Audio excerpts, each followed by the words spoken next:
Rumi's, and indeed, I mean, in the old theory of mind. So, mind you, one thing which is very interesting to me, in the past, as you know, there was a debate about the scholars, about the thinkers, which of two was the main source of understanding, heart or, and as you know, Aristotelian theory was, which one was the apparatus of understanding the heart, according to Aristotle and his school.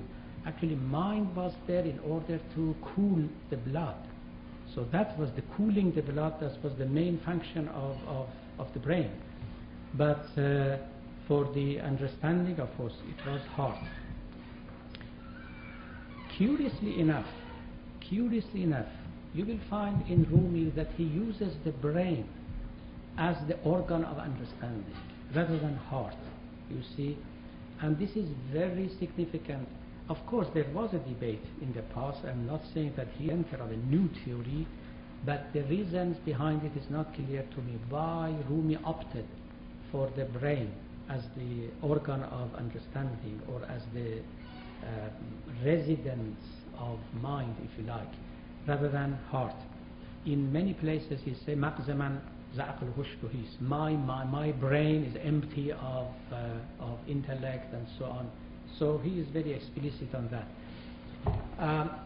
Now let us go on and see why, in Rumi's case, what is his epistemology anyway? I mean, let us not use the word looking with contempt or whatever, which are very loaded terminology.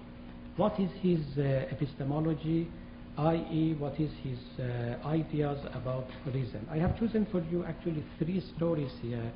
The story of elephant, and the story of the Greek and the Chinese, and there is a 3rd story which you do not have it in the handouts. Everybody has got the handouts now? And so the story of the elephant is of course a very well-known story, and the origin is Indian, as you know. And of course, all scholars so tell us. And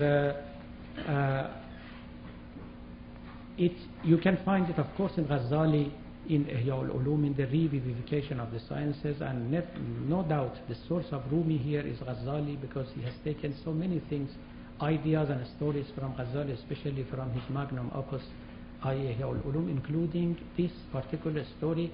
And this particular story is very apt for telling us the story of the intellect and the shortcomings of the senses, and how our understanding is piecemeal, can never be perfect.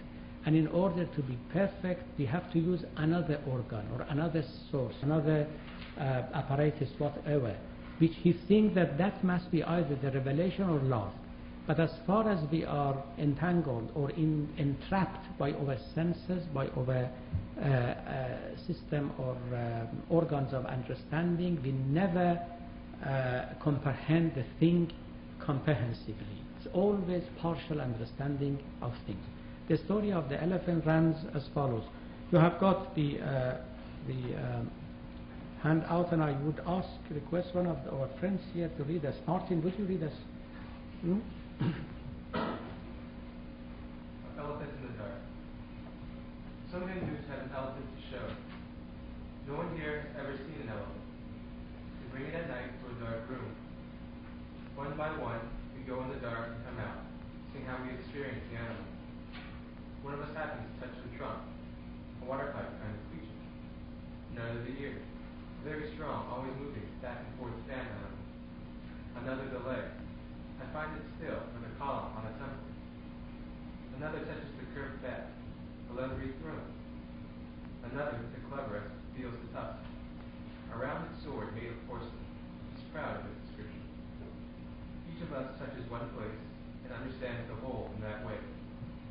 The palm of the fingers, feeling in the dark, are how the senses explore the reality of the elephant. If each of us held a candle there, if we went in together, we could see it. Okay, I mean the message is quite clear, and you won't miss it. I mean, the elephant is a very big animal, of course, and that is a symbol of the universe, or of the facts there anyway. Natural and supernatural, whatever is there, is like a very big elephant with many organs and different parts. Okay.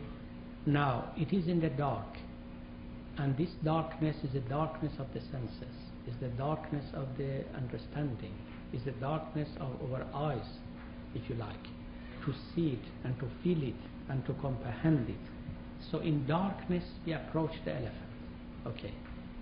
Since our eyes do not function in the darkness, so we use our hand in order to sense and feel the elephant. Our hands is a simple senses, whatever it is, eyes, ears, even our mind, brain, or whatever.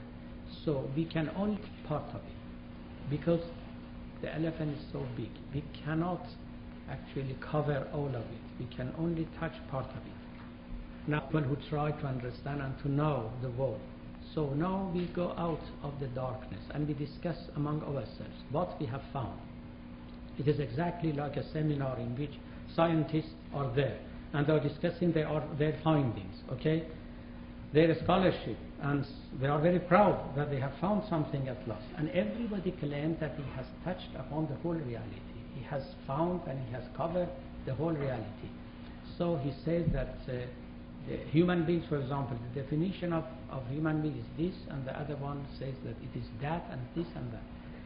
But none of them is quite aware that he has only touched part of the reality rather than the whole of the reality. So all our understanding are partial in both senses of the word. Partial in the sense that it is not comprehensive, it is not complete. Partial in the sense that it is not impartial. You see, because it comes from us, it depends which organ and where and when we use in order to understand and to capture the reality. So the big elephant is the big universe, universe of facts, universe of what is there, material, immaterial, natural, supernatural, whatever it is. We are the poor visitors in the darkness of the elephant, trying to touch something and to catch something, but our lot will be very, very small. This is the story of the intellect. This is the story of the intellect. Now, of course, I mean, the translation is incomplete here. It is also partial, I would say. So Rumi actually goes on to tell us something about religion, about God, about everything. Actually, he does not leave us at that. So he draws a lot of conclusions from the story. If Rumi were an epistemologist, he would make a lot of this story. But since he was a mystic, he just wanted to tell us that in order to understand things, we need something else. We cannot rely wholly and solely on our intellect. That is his main mission here. And that is what he wants to convey us very clearly and very successfully, actually. But where he had he been an epistemologist, of course this story has got a lot of lessons to draw from and to understand and to convey, actually. But of course, as I said, these people did not care this. Of course, actually, Rumi, he was really very careful not to philosophize about what he is saying. And he just wanted to tell us very briefly and points to the fact very directly, no more than that. So what he says then at the end of the story, you will see here that if each of us held a candle there, see, the idea of the candle comes in, i.e. if we visited the elephant not in the darkness, but when it was light enough to see it, if every one of us had a candle there, and if we went in together, of course this bit is the translators, it is not in Rumi actually, and this is under the influence of the modern epistemology, that if we were in, as you know, in modern epistemology they always insist that science is a collective endeavor, it is not an individual business or something, and this is what he says, but I assure you that this bit is not in Rumi, but it's harmless, as long as you know that it is not his. Okay? So, if each of us held a candle there, and I tell you, and